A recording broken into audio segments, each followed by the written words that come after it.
श्री शिवाय नमस्तुभ्यम। हर हर महादेव। आप सबको पता है कि सावन का बहुत ही पवित्र सा महीना चल रहा है और आ गया वो दिन जिस दिन हमें 5 दीपक वाला उपाय करना होता है।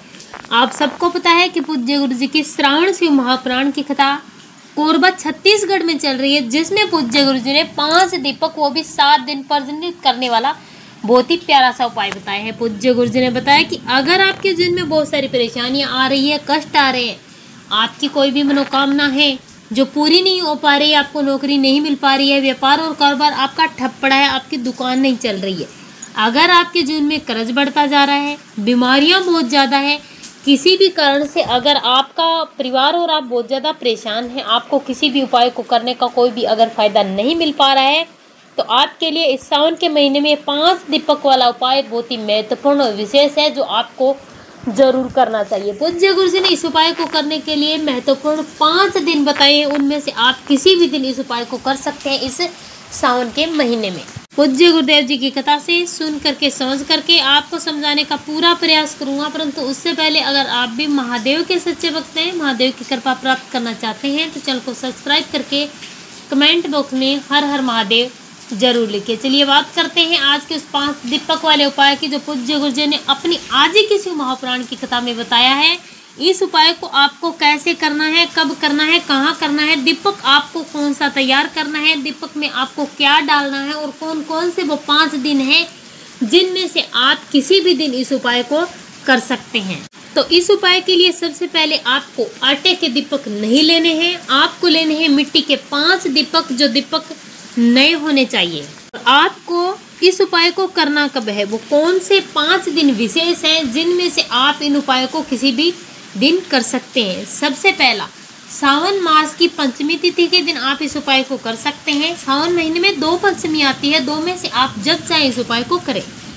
सावन मास की अष्टमी तिथि को आप इस उपाय को कर सकते हैं। श्रावण मास की एकादशी तिथि को आप इस उपाय को कर सकते हैं। प्रदोष के दिन आप इस उपाय को कर सकते हैं। शिवरात्रि के दिन आप इस उपाय को कर सकते हैं। अमावस्या के दिन आप इस उपाय को कर सकते हैं और 7वां पूर्णिमा के दिन भी आप इस उपाय को कर सकते हैं। तो श्रावण महीने के 7 दिन बहुत ही विशेष है, जिनमें से आप 7 दिन भी इस उपाय को कर सकते हैं और आप चाहें तो इनमें से किसी एक दिन भी इस उपाय को कर सकते हैं। ये उपाय बहुत ही विशेष और महत्वपूर्ण है।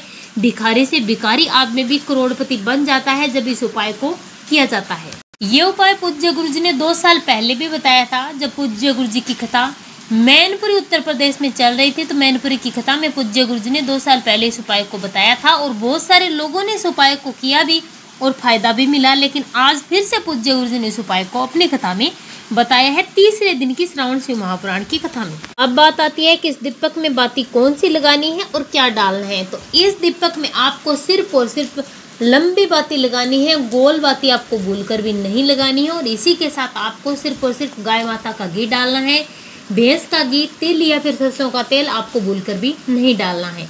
मिट्टी का दीपक लेना है, लंबी बाती लगानी है, गाय माता का घी डालना है। अब आपको इस दीपक को लगाना कहाँ है, तो पूज्य गुरु जी ने बताया कि आप चाहें तो इस दीपक को अपने घर के 5 स्थानों पर लगा सकते हैं और आप चाहें तो आप अपने घर में एक स्थान पर 5 दीपक लगा सकते हैं। आप चाहें तो अपने घर के मुख्य द्वार के आजू बाजू में किसी भी साइड आप इस दीपक को लगा सकते हैं। सबसे पहला स्थान।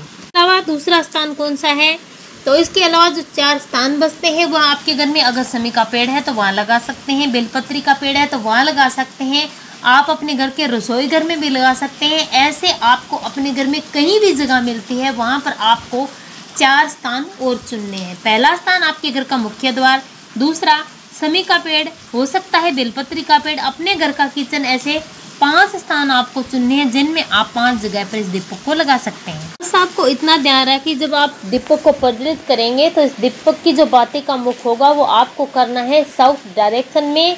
और इस दीपक में आपको 2 बाती लगानी है। हर एक दीपक में आपको 2-2 बाती लगानी है, लेकिन आपको जलानी है सिर्फ 1 बाती। इस बात का विशेष ध्यान रखना है। तो अपने घर में अपने घर का जो मेन गेट है वो पहला स्थान होगा, उसके बाद आप 4 स्थान ऐसे चुन लीजिए जहाँ पर आप अपने घर में दीपक लगा सकते हैं। बहुत ही स्पेशल सा विशेष सा उपाय है, करना जरूर। अगर आपने इस सावन के 7 दिनों में किसी भी एक दिन इस उपाय को कर लिया तो यकीन मानिए आपके घर में कभी भी पैसों को लेकर समस्या नहीं होगी। आपका रुका हुआ व्यापार कारोबार भी चलने लगेगा। आपके घर में बीमारियां, परेशानियां सब दूर हो जाएगा मात्र इस छोटे से उपाय को करने से। चलिए बात करते हैं पूज्य गुरु जी द्वारा बताए गए आज के कथा के दूसरे उपाय की।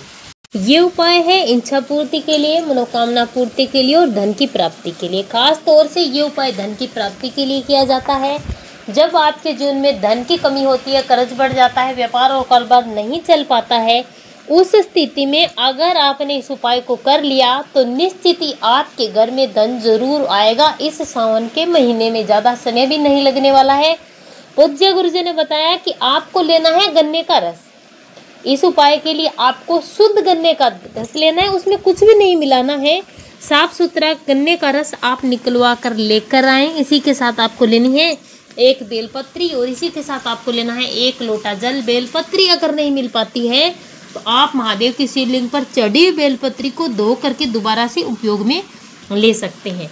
आपको जाना है शिवलिंग के पास, उत्तर दिशा की तरफ अपना मुख कर लेना है। एक बेलपत्री अपनी मनोकामना करते हुए महादेव की शिवलिंग पर आपको समर्पित कर देनी है और समर्पित करने के बाद आपके पास जो गन्ने का रस है, उस गन्ने के रस से आपको महादेव की शिवलिंग का अभिषेक करना है श्री शिवाय नमस्तुभ्यं मंत्र का जाप करते हुए। पूज्य गुरु जी ने बताया कि अगर आप गन्ने के रस से महादेव की शिवलिंग का अभिषेक पूरे श्रावण के महीने में करते हैं तो मात्र 43 डेज के अंदर आपके जीवन में धन आना शुरू हो जाता है। अपने आप धन आने के रास्ते बन जाते हैं। बंद पड़ा व्यापार कारोबार भी चलने लगता है। महादेव खुद अपने आप पर जिम्मेदारी ले ले हैं आपके कर्ज को चुकाने की। इसके बाद आपके पास है तांबे के पात्र में भरा हुआ जल, शुद्ध जल, उससे आपको महादेव की शिवलिंग पर फिर से अभिषेक करना है। श्री शिवाय नमस्तुभ्यं मंत्र का जाप करते महादेव की शिवलिंग पर पूरा का पूरा जल आपको समर्पित कर देना है। मात्र ये छोटा सा उपाय अगर आप सावन के महीने में करते हैं तो निश्चित ही आप करोड़पति बन सकते हैं। आपको करोड़पति बनने से कोई नहीं रोक सकता। चलिए बात करते हैं आज के तीसरे उपाय की। ये उपाय भी धन की प्राप्ति के लिए बहुत ही महत्वपूर्ण और विशेष सा उपाय है जिसमें आपका 1 भी रुपया खर्च नहीं होगा। इस उपाय के लिए आपको लेना है थोड़ा सा गुड़। इसी के साथ आपको तांबे के पात्र में जल भरना है। इस पात्र में आपको इस गुड़ को अच्छी तरह से मिला देना है। मिलाने के बाद इसे लेकर के आपको जाना है महादेव के मंदिर में शिवलिंग के पास। देखिए ये गन्ने के रस वाला उपाय, जो गुड़ वाला उपाय है, वो एक जैसे उपाय है और आप पूरे श्रावण के महीने में, पूरे श्रावण महीने में भी कर सकते हैं। आप कभी भी इस उपाय को कर सकते हैं। कोई निश्चित तिथि या डेट नहीं है इस उपाय को करने की। इसीलिए आपको महादेव के मंदिर में जा करके उत्तर दिशा की तरफ मुख करना है।